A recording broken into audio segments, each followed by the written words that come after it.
Hey, y'all, welcome back to episode 3. Thank y'all so much for joining us and coming back. If this is your first time here, my name is Brad Eason. I work for the Fellowship of Christian Athletes in southern Oklahoma and the whole great state of Oklahoma. And this is my podcast. What we do is really just kind of go interview coaches. And interviews, I don't know what that means, but we go interview coaches and find out what called them to coaching. I get to do FCA every day, so I get to walk in and out of a lot of coaches' offices, and I meet some of the most interesting people around, and so that's what inspired us to do this podcast. So this week we've got Coach Gary Chaffin. Coach Chaffin is one of the funniest dudes. I mean, just genuinely hilarious, and I've always, since I met him years ago, I've always thought he was just hilarious. And when this podcast started up, he was one of the short list people that was like, this guy's got to be on the podcast. We talk everything from family to fishing to coaching influences and the Purnell Longhorns, the Crazy Eight. It's exciting. It's hilarious.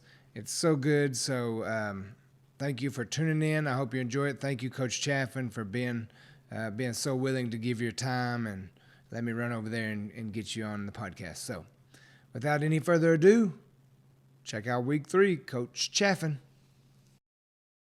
All I do, and this is really why I started, because we were talking about Coach Dixon. All I do is just figure out what called you to coaching, basically. So, I don't ask anything about this year's kids, and I won't ask anything that'll throw anybody. You don't have to incriminate or. I'm bad about incriminating myself. Yeah, so that's all we'll do. So, whenever you're ready, we're going. So, this is called The Coach, and you're episode 3. I had Coach Gothard, had Greg Gothard on as one, and then I had Cleet Cole last week. Really? And it was a blast, yeah. So, I just sprung it on Cleet like last minute. I said, hey, you want to do an interview today? So, just like you, I sprung it on you last minute because I didn't want you to be prepared. Right. I'm not prepared. I didn't have a clue. Sheree was going, what is it? I go, I don't know. It's going to be awesome. Brad's coming. Is that the singer? I said, yeah, it's the singer. Okay. I was telling somebody, I said, if like just half of the people he's related to watch this, it might have 5,000 views. Because I come across everybody and they're like, oh yeah, Coach Chaffin, he's my cousin. Like the Watsons over at Sulphur, they're my people, Watsons, you know. yes. They're like, oh well, I'm related to Gary. Yes. And I was like, how in the world? So Chaffin's a big family over there. yeah. So did you grow up the whole time in Sulphur? I went to Wynniewood till the 4th grade and moved to Sulphur in the 5th. Yeah. Yeah. So you had you're a fellow Murray Countyan. 100%. I started in Murray County in the 6th, so we about got the same Murray County lineage there. You've got a lot more roots in Murray County. Yes, I do. Yes, I do. Chaffin's a big clan there. Yes, it is. It's like how many people at y'all's family are unions? Oh, there's bunches. There's a load of them. There's almost 90. Uncle Paul he's the guy left. One of my favorite. And I want to say there were 90 at Easter. Don't Yeah. quote me on the number. It was an insane amount. a lot. But I want to say there was 90 at his house Easter. Everybody goes out there Easter. Yeah, I'm blessed. And is. That's Paul. Every time. Yeah, and that's what he'll Uncle tell you. Paul, how you doing? I'm blessed. Yes. Yeah, And that's just Uncle Paul. And he's been that way ever since I've known him. One of my favorite things when we started going to Crossway Church, Uncle Paul had the security shirt on, and he's sitting up there at front, and I don't know how old Uncle Paul is. He's late 80s. Late 80s, and he's a security. I was like, this is a good church. And that's what we need for security. I feel like we're in good shape. Yes, that's Uncle Paul. So what was your favorite thing about growing up small town in Sulphur, Oklahoma? Oh, you know everybody. Like you said, kin to everybody in town. We moved there, and Uncle Paul had a dairy, and him and my dad went partners, and so I grew up hanging out at the dairy farm for 4 or 5 years. Yeah. So I had people like how I met you was through James Fred. Yeah. And so that was the first time I think I ever met you was fishing with James Fred, and you were there. And I don't know why I've never asked him. Probably because he knew I didn't really have a lot of great male influences kind of hanging around real close, and he would always come and get me and take me fishing. And it meant the world to me because that's why I love fishing, him and my Uncle Kenneth. Who was somebody like James was to me? Who was somebody like that for you? Well, I had Uncle Paul and Uncle Fuzz, my dad's 2 brothers, and they come and got us all the time. Uncle Paul didn't have kids then, and he would come and get us, and we would have to go chase the dairy cows and everything else, or whatever it happened to be. And so in the family, it was those. I had my grandpa and my uncles on my mom's side. They're the Kimbroughs. They live at Wynniewood. Yeah. And we lived. That's where we lived until we moved. We moved around. My dad was in construction, but we stayed out there with my grandparents and lived with them way out in the country. I grew up without running water. Had to use an outhouse till I was 10 years old, and I'm not that old. I tell people that, and they think I'm a liar, but that's what we had out there. You know, you took a bath in the wash tub, and my sister got to go first because she was a girl. My brother got to go second because he was younger, and I got third. So it's pretty dirty water time I got to it. So, I mean, those people, and, was the family influence. My family, my cousins, all of them in Sulphur, the Watsons and the Chaffins and the Kimbroughs and the Hendersons and back at Wynniewood. Those were the ones. And then until I got to school, and then it was Coach Dixon there at Sulphur. He was a major influence on my life, 100%. Yeah. My mom raised us basically as a single mom. My dad was working construction, and then he got killed when I was 15 in a car accident. And so she's the greatest woman in the world. And, I wouldn't be here if it wasn't for her. I know that's right. She paid for my college to go to school there at the end, helped me get through because I kicked around and, flunked out a couple times. But, I resemble that. Hey. I live with that too. And she was the one, and she kept helping me and pushing me, and I wouldn't be here. We had talked about that at some point before, and I grew up with a single mama too, so that's why I asked that question, because I knew there was a lot of other male influences in your life too. So there's so many, and anybody that says that they get there on their own, it's bunk. Yeah, absolutely. And for me to go to college, I had one aunt pay for my books, one aunt pay for my tuition, because my mom being single, my dad got killed. I think it was around $380 a month. My mom brought home to raise 3 kids. Man, and you just. Yeah. It's insane. She was a cook at the school, and how hard she worked and gave us. And so, I wouldn't be here without my mom and all my aunts and uncles that helped get me here. Well, hell, the Watsons, Ralph Watson let me live in his house. He was an uncle now, rent-free for 3 years until I could get through college because I couldn't pay my college and I had 2 children at that time just being born. And I paid them back after the fact. Yeah. But I wouldn't have made it if Uncle Ralph and Aunt Nat hadn't let me live in their house rent-free. Yeah. And it was a moneymaker for them. But, so anyone that says they can make it, no, guys. It's. So when did you decide, coaching is what I was going to do? When I was 15, a friend of mine got roped into coaching Little League Baseball. Yeah. And he wanted me to come help him. And he wouldn't say a word. He thought he was going to be great at it and everything. And so I wound up helping him. And I wound up doing a bunch of it and kind of organizing everything. And I'm definitely, I was a little young dude especially. And it was just something I really enjoyed. We're working with kids. We got a team of misfits. I guess it's the last group left. And they said, hey, you got these kids? And it was like, it was a motley crew. But we had a blast. And it was like, hey, I think I want to do this at some point. Yeah. And that was it. That was it. And I was kind of hooked. And then getting around Coach Dixon and everything he did for us and did for me. Yeah. He came to Sulphur when I was in the 8th grade, and he coached me 8th, 9th, 10th, 11th, and 12th, every single sport except my senior year. He went to help Joe McDaniel, we was talking about a while ago, in wrestling, and quit helping in basketball my senior year. Otherwise, he coached me in every sport from amazing. 8th grade on. Yeah. So you are truly influenced by the guy who influenced this podcast. Oh, 100%. I'm telling you. And, it was – and then when I decided to go back, like when we were in school, I was little. I wasn't any good. He used to, back in the day, they could tell you how bad you were. And, we're going to time you with a sundial. I thought I was a track star. And nowadays, if you're in track, they take you to a track meet because nobody wants to go. Yeah. He wouldn't even let me go to the track meets. I was so bad in the 8th grade.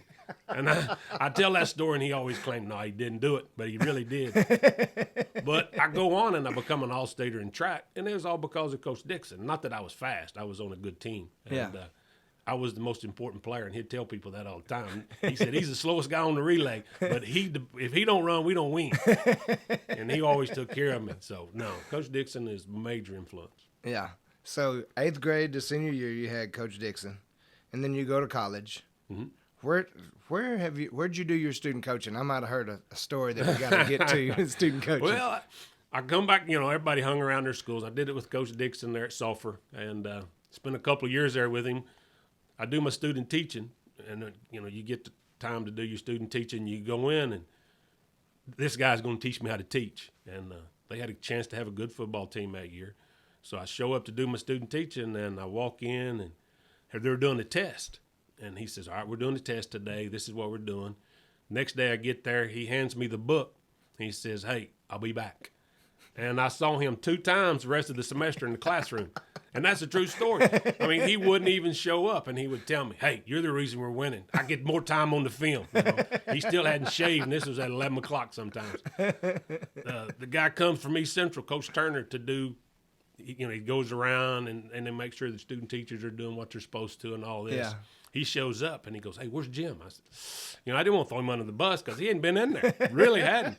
And so I tried to hum home. He came in that morning. I guess it had to be a Monday. He's probably picking up tapes or something. And so him and Coach Turner goes to lunch, do whatever. I mean, they're gone all day. Coach Turner comes back at the end of the day and says, hey, Jimmy says you're doing a heck of a job. He said, I got guys that aren't. Do you mind if I don't come back? So they didn't have Coach Dixon or the guy coming from East Central. I finished the semester and never saw a single one of them. So we get to football, and we're playing at Seminole. This is the story. This is the story. Yes. I'm telling you, I'm more famous for this than anything I've ever done. We're playing at Seminole. We had a play, and we called it Possum Punt, and it was our fake punt.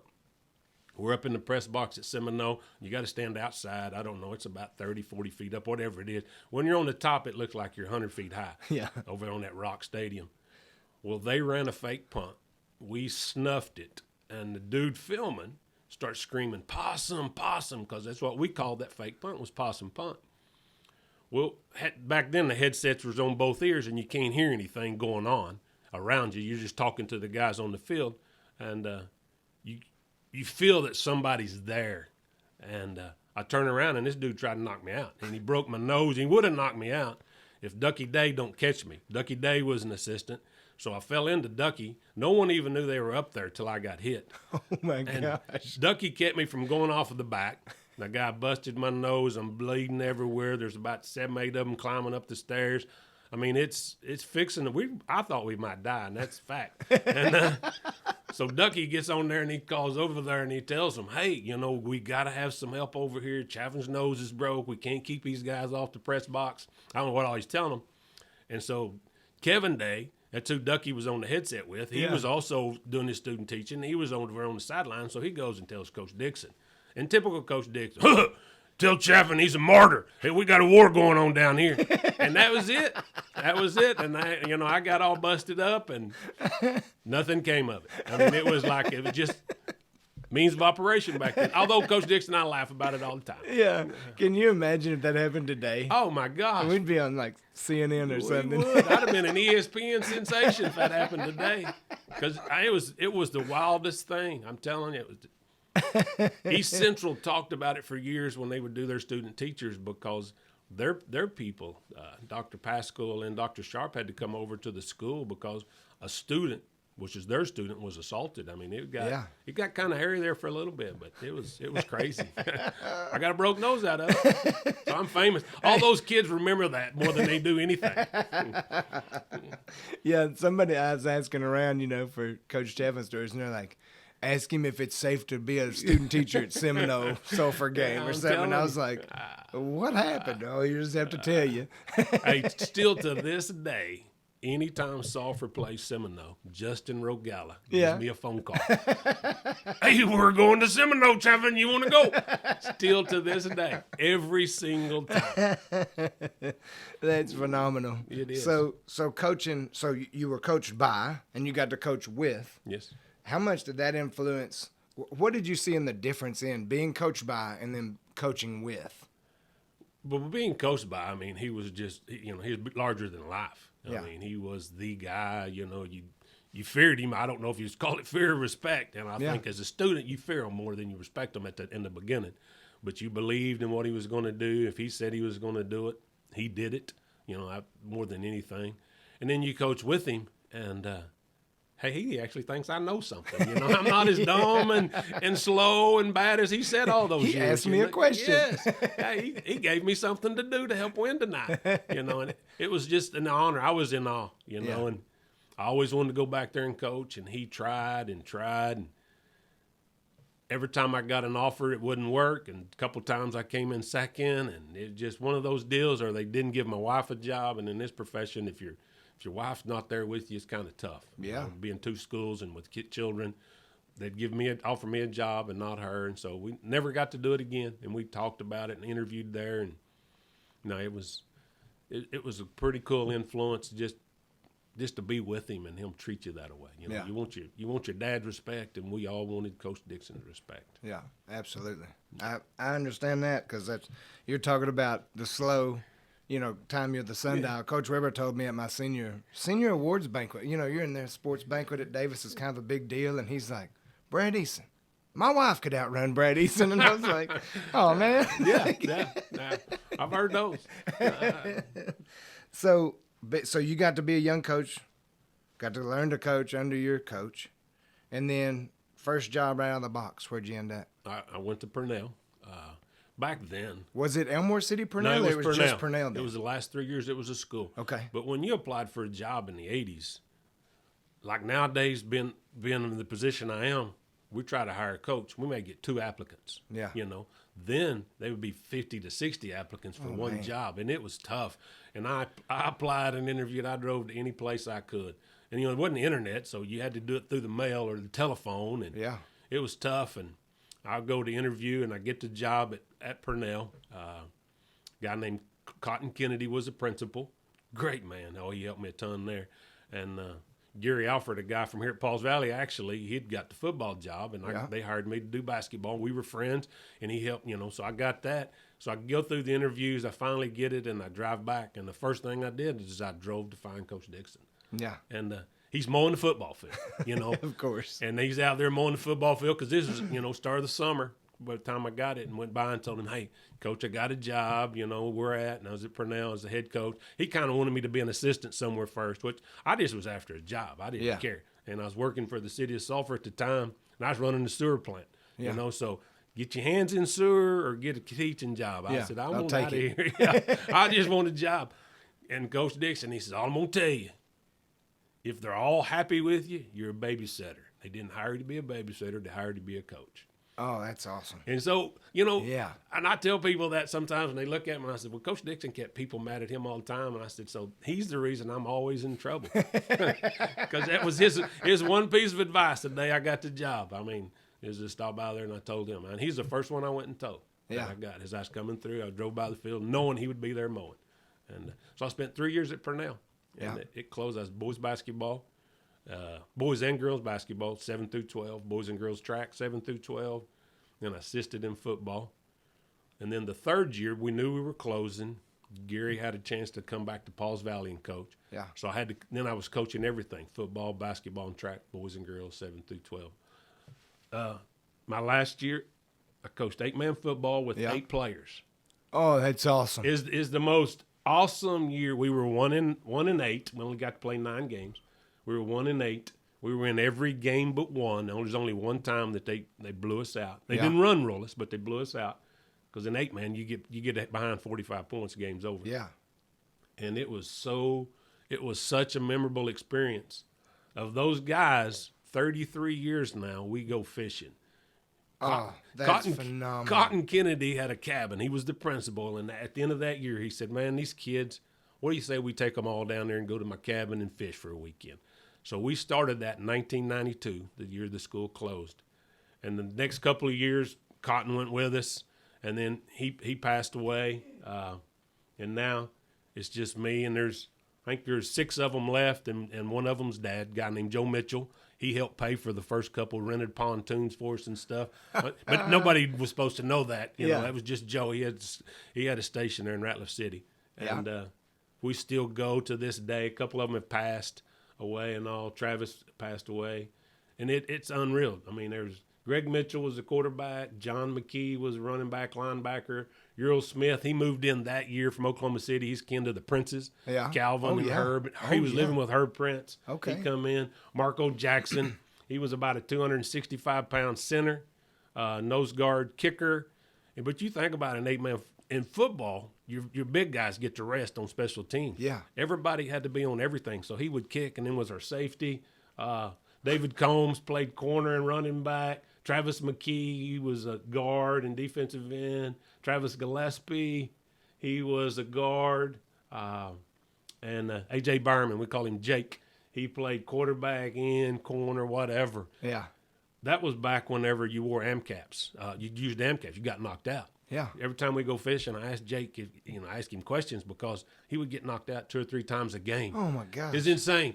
And Greg Mitchell, the quarterback, carried AMCAPs in his belt because we had no subs, and he would just put them under Jake's nose. Wake him up? To wake him up in the game. It was so awesome. I mean, I could tell you stories about that group, and it was almost after every game, the opposing coach would come in my locker room and talk to my kids. Yeah. And tell them how impressive they were and tell me how great I was. And I'm thinking, we got beat. We're not good. And one coach said, it was a guy from Burns Flat, Deal City. I wish I could remember his name. I can't remember it right off the top of my head. And I said, you know what? You could have done it. And he said, I don't know. He said, if I picked 8 kids, yes. He said, you didn't pick 8 kids. These are the 8 kids that showed up to play. You had nobody else.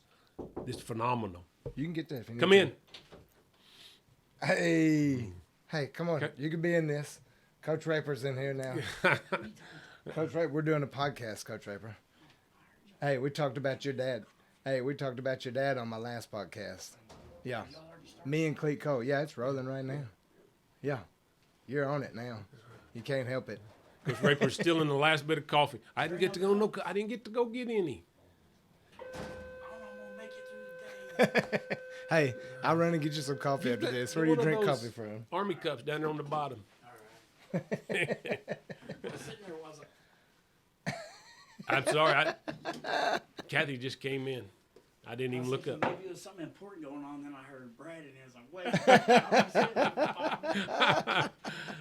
like, wait. You're next, Coach.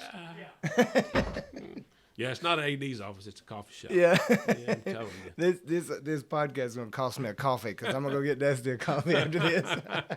Yeah. So the Crazy 8, I'll get a picture of that and we'll put them up. That's awesome. It is unreal. I'm telling you, it's the most enjoyable year of a 1-8 team you'll ever see. Yeah. And just the things they had to do. Because, we wanted the co-op and David Combs, number 21, A.J. Byerman, 12, and John McKee, 25. They were the 3 seniors. Yeah. And they said, we don't want to play at Elmore City. And I said, guys, we can't make it. Because there was discipline problems, and there was, kids not working as hard as you want. I was pretty much hard on kids. Yeah. And they said, we'll take care of it. I had 0 problems. I don't know what they did to those kids, but they made sure we could play. It was. I'm telling you, it was played. We only finished 1 or 2 games with 8. Most of the time, it'd be 6 or 7. Oh, my gosh. It was. And people, whenever we'd lose a guy, they would have to attack that side. Yeah. Because, we were in every game. But, like I say, Central Marlowe beat the crap out of us. The rest of them, we had a chance. The semifinal, Lone Wolf, we had a chance to in that one. Greg tore cartilage in his knee and had to go out of that one. Or I think we win that one. They get beat in the semis. At their place in about 10-degree weather. Oh, my goodness. I'm telling you, it was just such an impressive time. That right there, y'all still going fishing. Yes. What year was that? 1992. So 92. 91-92 season. Yeah. So, you're still going fishing with those guys. That's the impact that a coach has on kids. It's, I went to their weddings, to their parents' funerals. There's 2 or 3 things in my life, and that's one of them. Yeah. As a coach. So, taking that into consideration, first 3 years at Purnell. What was y'all's mascot, by the way? Purnell? Longhorns. Longhorns. Let's go. Okay, so taking that into consideration, your first 3 years, tough. They're going to shut the school down. What advice would you give to a young coach that's coming into a situation like that where, look, you come to a small school, you're going to coach everything, and we got those guys. Me and you both know them right now that They're an Yes. assistant coach on every single thing, and they Yes. might be the head 7th grade girls coach or something. Like it's, you know, what's your advice to some of those guys to like, this is worth it? Just Nolan Richardson spoke at one of the first clinics, and he says, make wherever you're at the big time. And I tried with those guys, we tried to do things and make it as big time as we could, and we knew. We didn't have hurdles. I go to Sulphur and Ducky Day, gives me some old hurdles that they had made years ago to use as hurdles.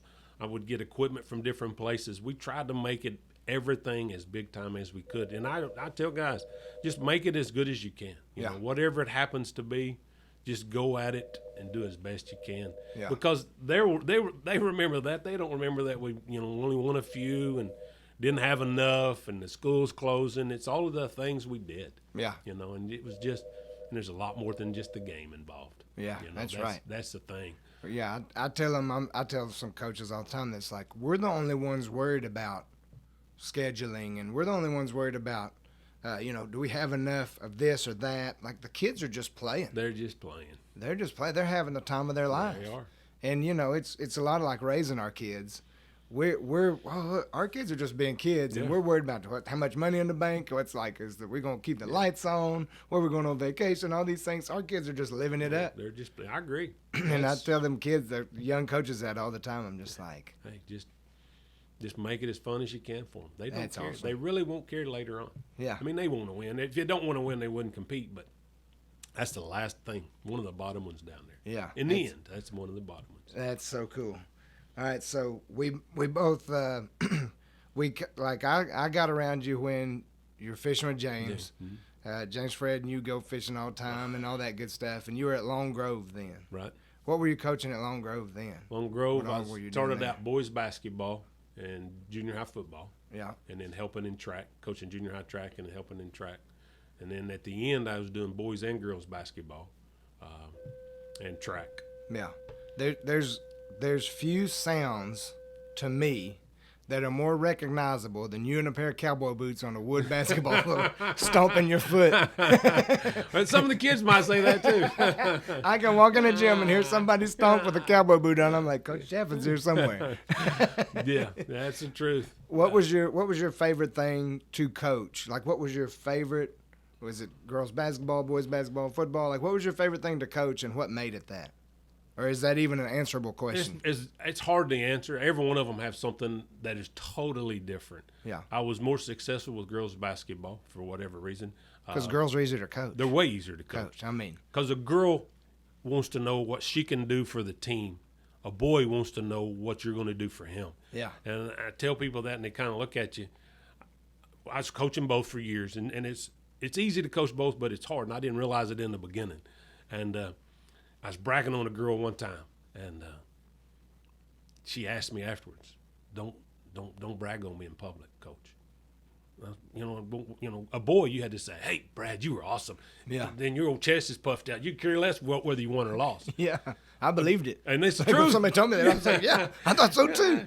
And the girls they'll peck each other's eyes out. Yeah. If Oh, yeah. that other one's getting the attention, and so you learn to try to give them the positive stuff in private, and it's hard to do because Yeah. the parents want to see you say something good too. And I'm not real known for saying a lot of good stuff out loud in front of parents, but so that made it difficult. But girls are so much more team oriented, and it's awesome. Track, I loved it because every kid could be successful. They could run a 72 quarter, but if tomorrow they run a 71.8, they were better. Yeah. And so you could do those kinds of things, and that's where I got my success was in track, and it bled over to the other sports. And so I always had a soft spot for that. And then there's nothing like a Friday night football game. Come on. I'm telling you, there's nothing. Yeah. And I'm a basketball coach, and I love it. But Friday night football, when the lights are on, you got to have the lights on. It can't Yep. be before that. There's nothing any better. And the adrenaline and the pumping, and as a player, as a coach, that is there, and it never goes away. So Yeah. all three of them I loved. Boys, girls basketball, either way, I loved them both. Track, football, I wouldn't be able to say which one. Yeah. Well, I kind of figured you wouldn't pick one because, It's I've hard. seen you coach them all. Yeah. So, Be passionate about what you do. And that was Yeah. one thing I was always passionate about what I did. yeah, that's awesome. So I got some. You know, I told you I talked to a lot of your friends, and I got to say, Coach Mitchell, he did not turn loose of any stories on you, so you owe him something. I don't know what it is. And he just was like, no, I'm not getting in on that deal. So I feel like Coach Goddard called it mutual destruction. You know, it's like I told him, I said, my dad didn't tell me anything about you. He goes, well, because I know I know your dad's stories too. Mutual Like, destruction. That's a good one. maybe Coach Mitchell was just like, nope, we're good. Oh. But now Richie McKee, he's like, I got this. James Fred, oh yeah, hold on. James still. James and I got to be friends. Lynn Harmeyer. Yeah, Coach Harmeyer. Yes. You know, James's mom and Lynn's wife were sisters, right? Yep, that's right. Yes, sir. We're getting ready to go to Lone Grove, and he said, hey, got a nephew down there. He likes to fish. You need to hook up with him. So I get down there, and we hook up, and we fish a few times. Pretty soon, he's keeping my books on the bench. He's scouting with me. Yeah. He did everything. You know, he's on the sidelines because high school football games, I was kind of the blood guy. Yeah. So we were down there doing equipment and taping dudes up, and because Coach Ridley just said, hey, come down here and be with us because I was doing junior high football. Yeah. And it was just – so James and I, we did all of that for 7 years. We fished all the time and did that. You know, and that's the thing. You get the people, you know, and I don't know. Yeah. But the greatest thing at Lone Grove is Chance Tucker, though. Oh, come on. Yes. I'm telling you. Chance Tucker's a young man in a wheelchair. One arm works, nothing else. He was born, had some difficulties during the birth and stuff, and wasn't supposed to live past 12 or 13 at best. And he's a freshman, and he come to me every day. I want to try out for basketball. Well, I don't have tryouts. If you want to play, you show up. If you're good enough and you can live through it, then you get to play. Yeah. Well, I want to try out. You know, he's in a motorized wheelchair. One arm works. You know, I'm thinking, man, how's this going to work? And so, all right, Chance, we're having tryouts. And we don't have tryouts. But my son was playing, a kid named John Eric Turner and a kid named Josh McClanahan. They were seniors, and Chance loved them. John Eric Turner and his sister and Chance's sister were friends, so he thought they were all gods. Yeah. So he's going to show up to tryouts, and but these kids had just graduated. It's springtime. They were still around though. So I had a bunch of guys in the gym playing, and Chance comes and brings the entire special ed room to tryouts with him. Well, I'm a nice guy because he's trying out, and I'm just clapping my hands and saying, great job, Chance. And he's riding that wheelchair around, trying to catch it and shoot it, and balls bouncing off of him. I'm just hoping you don't run over somebody and injure somebody permanent, and that was my fear. And he just ducks his old head and rolls over there, and he said, I want you to coach me. I said, I'm coaching you, Chance. I'm telling you what to do. No, he said, I want you to coach me like John, Eric, and Caleb, and Josh. So he wanted me to rip his tail. So I start screaming and hollering at this young man in a wheelchair, and it's like, if there anybody else comes in here, I'm fixing to get fired. He grins ear to ear from that moment on. Yeah. He rolls over there by me, and his water bottle's in his backpack, and I have to get it out for him out of the back of his chair and hand it to him, and he just squirts water all down him. And he looks up at all of his friends that are sitting in the stands watching the tryouts, and he goes, whoo, Coach Chaffin's all up in me today, guys. And from that moment on, he never left us. He was at every practice. Everybody thanked me and his family for letting him do it. I'm telling you, our kids got more from Chance than he got from us. The boys would put his practice gear on him every day, because he had to put on the same practice gear they had on. Yeah. So he would roll in, he'd put that on him. That'd help take him to the facilities when he needed it. Everybody took care of Chance. He played in all the JV games. He suited up for those. Other schools, would allow him to go out there and not, because guy in a motorized wheelchair around other guys, someone could get injured. No one. It was awesome. Chance always wanted someone to guard him, and nobody's going to guard him for whatever reason. I talked this kid into my deal to guard him and block his shot, and because Chance wanted that. Yeah. And we had a special inbounds play. Well, this kid was kind of messing with him, and Chance shot it, and this kid blocked it, and it blocked it up against the wall. And both crowds stood up and is leaning over the rail, screaming at this kid. And this kid's fearing for his life. Chance is grinning ear to ear. He's going, he guarded me, Coach. He guarded me. And after the game, the kid goes, don't ever, he's mad as heck at me. Didn't even really know me. Ever ask me to do that again.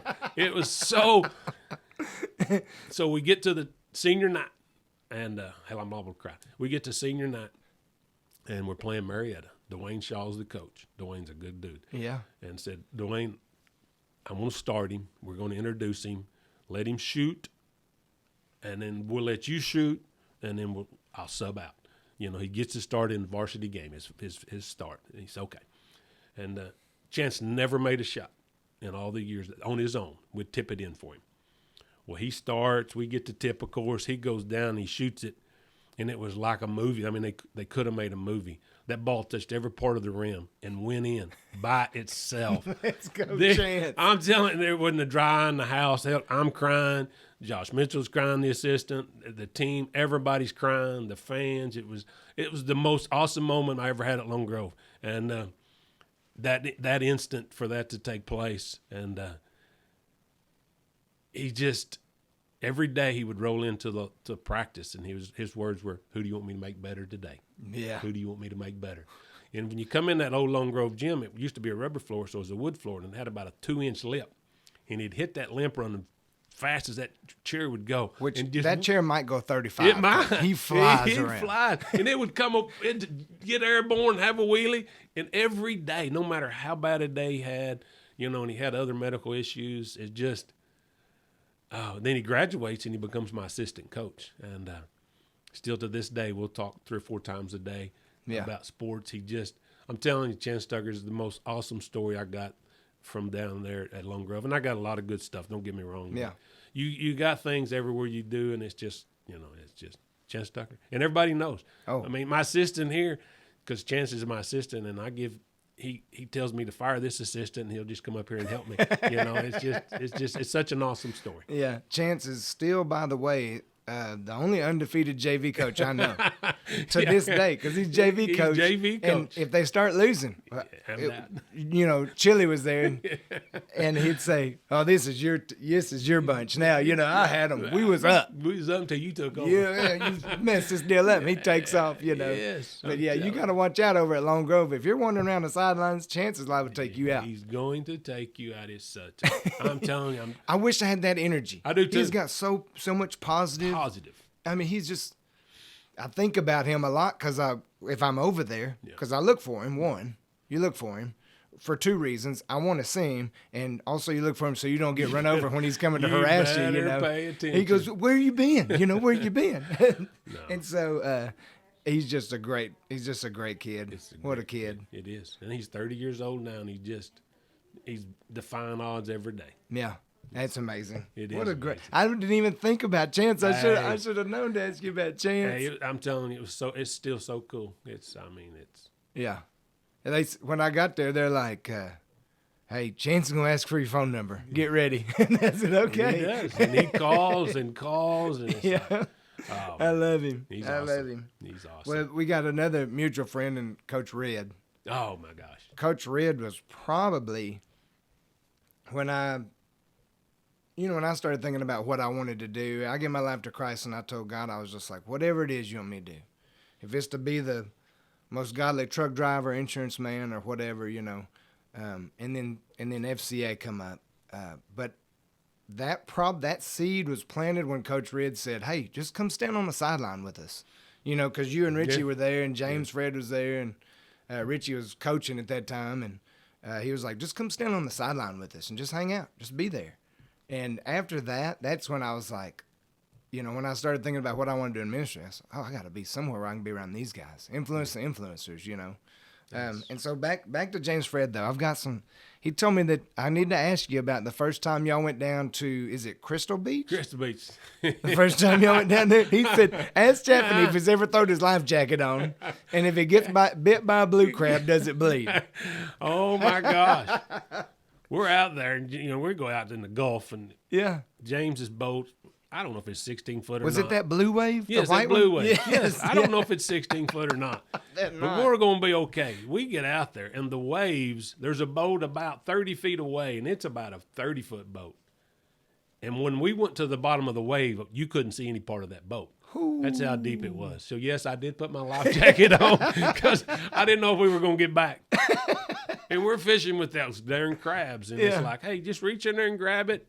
It's supposed to have been on ice, and it's going to be slow moving. And then you pull the pinchers off, and then we were trying to catch big drums. We was catching 40 and 50-pound drums. Goodness. And needless to say, the ice hadn't deadened that crab enough, and that sucker bit me, and I couldn't get it off. And I bled and bled. Went up using electrical tape, and then no dirty rag to just wrap around it to get it quit. It looked like a murder had happened at the bottom of that blue wave. That's what he said. He said there's blood everywhere. It was unreal. That's such a James thing. Just reach in there and grab it. You'll be fine. Exactly. You know, I don't know how many times they told me, run up there and kick that possum. You know, it'll just run off, you know. So that was my stories, but that was some of them. Also, 2 kiddos? 2 kids. Yep. Chelsea and Caleb. Yeah. Chelsea's married a coach. Chelsea's married a coach. Married her dad. She complains all the time.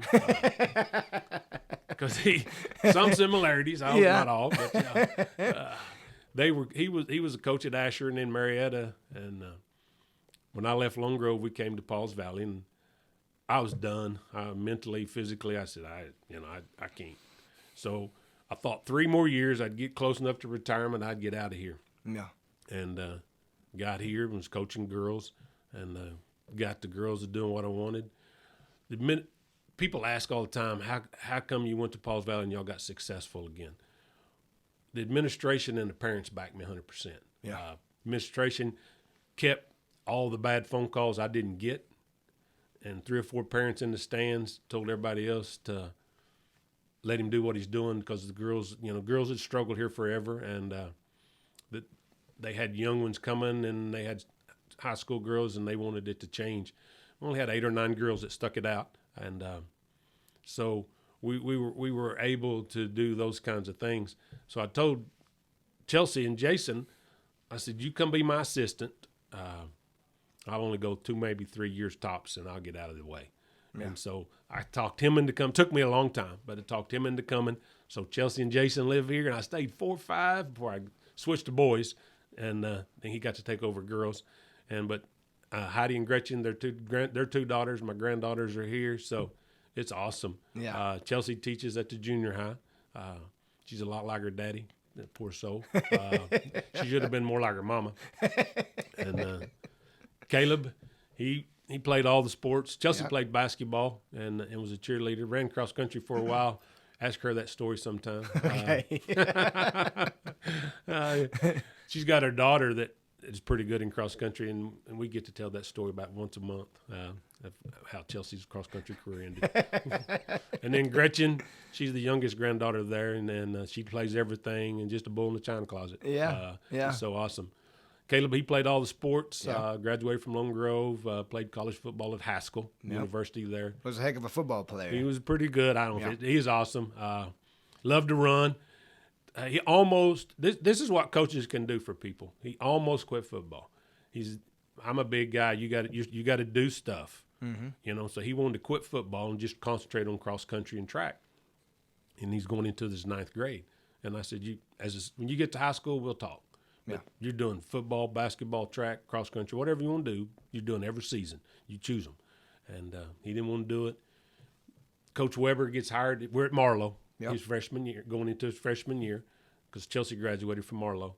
Coach Weber gets hired, Matt Weber. He comes in, and Caleb was giving it up. And Coach Weber made him love football. Yeah. I mean, that's what coaches can do. He was gung-ho from that moment on. And he goes and plays college football, was an All-American receiver there at Haskell Indian Nations. Not on the major All-American. It was one of the lists, but by gosh, he's an All-American. Yeah, dang right. Had like 90 catches that year and had 18 in one game. He had a good career. The only bad thing, when he went up to Kansas, and I was scared of this, and hell, it happened. He met a Kansas girl, and he ain't been home since. But she's a trainer, and she's now a trainer back at Haskell Indian Nations, and they got 2 boys. That is awesome. Kaysen and Clay. Got to spend last weekend with them. Don't get to see them enough. That's the bad part. Yeah. But got to spend last weekend with them. They're 4 and 2, almost 2, not quite. And it's got great kids. My wife, Cherie. I wouldn't be here if it wasn't for her. I mean, she's somewhat of a saint. As all of us that know you know, Cherie's pretty much a saint. 100%. 100%. We talk about all these coaches that were influences. women might have influenced me or been a bigger part of my life. Other than, I mean, Coach Dixon made me who I am 100% too. My dad, the things he taught me, my uncles, but my grandma, who we lived with, Yeah. my mom, I mean, who was unreal. I was a premature. I got a sister, and she's the same way. Her name's Cindy Flowers. She works at the bank in Sulphur, Vision Bank, and we're not a year apart. I was born premature and stuff, and so we're in the same grade, but we're not twins. But I tell everybody we're twins. Yeah. And all through junior high and high school, she would come home crying, tell Mom, make him quit telling everybody we're twins. I mean, she was embarrassed of me, I guess. And, you know, by the time we got to senior year, I was okay. She'd okay. She let them tell me, well, at least we was brothers and sisters, but couldn't tell me we was twins anymore. But she used to get so mad. So all of these women were influenced, but I was premature. So I had no hair, no fingernails, no eyebrows, eyelashes, and I should have died. And I come home, and this is my mom tells the story. You know, everybody wants to hold babies, but when they look at a rat without hair or nothing, nobody wants to hold them. It's like, oh, yeah. Plus, I was only drinking like an ounce every 2 or 3 hours, whatever it was, and then so it was tough. You know, and my sister wasn't even a year old, and so everybody wanted to hold her. Of course, she's a cute pie, and so no one messed with me except my mom and my grandma, and so they huge influences. My grandma, my mom, my sister growing up. Then I married Cherie. She probably saved my life. I mean, I was doing some things I shouldn't be doing. We talk all the time, you know, and she always says, you would probably quit eventually. Well, I hope so because of the influences I had. Yeah. But she probably saved my life, and go to college. She helps get me through, her and my mom and stuff and everybody. I mean, so no, women have a huge influence on me in that regard, and Cherie gets a ton of credit. My brother, who's a truck driver, he tells Cherie all the time, you saved him, and everything, and she's the reason who we are. So I don't know, but and then my granddaughters, everybody has somebody's. Yeah, absolutely. They get us all there. That's really cool. James was telling me, or it might have been Richie, I don't know, but we was talking about Caleb, and how good he was. He was a good kid, and a good football player. And they said, "Oh, you got to ask him about him and Caleb if he's got any hotel recommendations." Oh, son. Yeah. Well, we go to Caleb's a Tampa Bay fan. I don't know why he became a Tampa Bay fan, but he's a Tampa Bay fan. I think Mike Allstott. Yeah, that's a good reason. I mean, he loved it. And he was a cool dude. You watch everything. Yeah. So they were getting good, and he's a sophomore. So for Christmas, we got him tickets to go to Tampa Bay, New Year's Eve, and at Tampa Bay. And so we have practice, we load up, and we drive straight to Tampa Bay and get a motel room. Well, it's New Year's Eve, and the stadium is in a pretty shady part of town in Tampa Bay. I mean, we're down there, and there's a lot of establishments and a lot of stuff around. And we just, number one, we were stupid.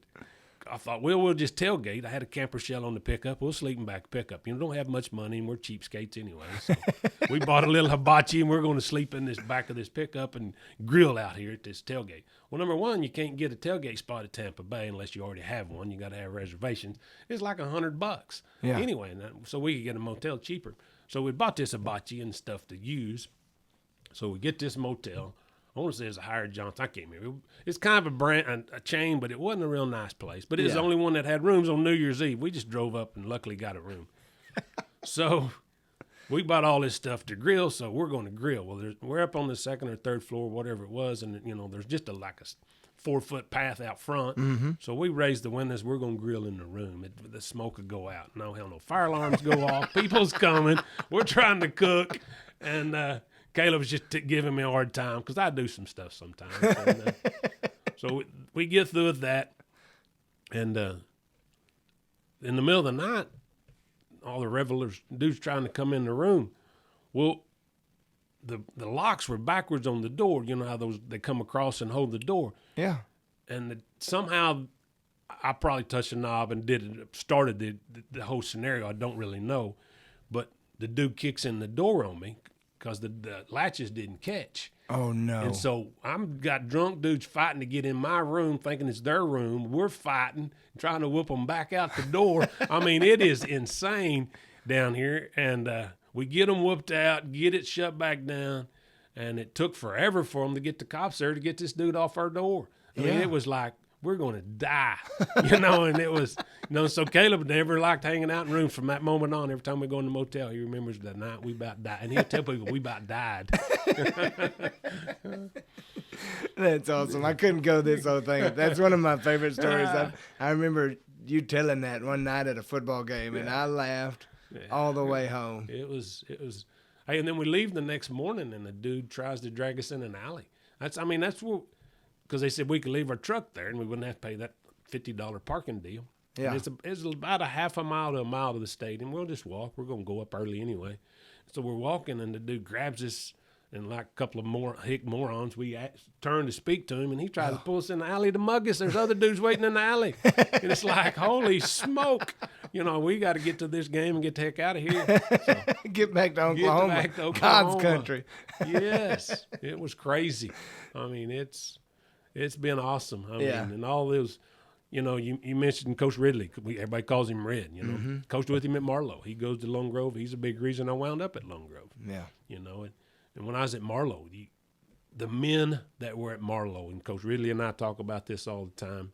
Coach Harris, who's still coaching at Marlowe, he was the boys' coach, and I went and did the girls. Yeah. There's a guy, Ron Newby. He was the AD and football coach. There's not a better man. Gene Cobb coached junior high girls and junior high boys football, junior high girls basketball, and helped in track. He just quit a year or two ago, coming to all track meets. But he was retired when I went there 25 years ago. So, and he let me stay at his house and gave me his new pickup to move on, and he had only known me 3 days when I first moved there. Lynn Harmeyer, baseball guy. Yeah, absolutely. He was there. For a while, the winningest single season baseball coach there was. Yes, he was. His son's a heck of a taxidermist. Yes, and he started that in his classroom. Yeah, because he was a science teacher. He was a science teacher. Yeah. In the last 9 weeks, they either could bull a thing and put the skeleton together or do a taxidermy. And toward the end, he just made them all do taxidermy. Yeah, and that's where it kind of came from. And he that's awesome. It was just. And then Bob Patterson was there. He was a great man in the Hall of Fame.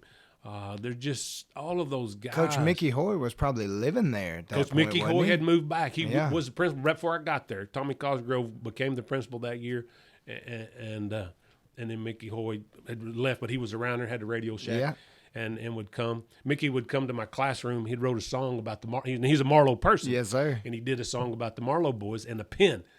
He had a pen that wrote all these special plays.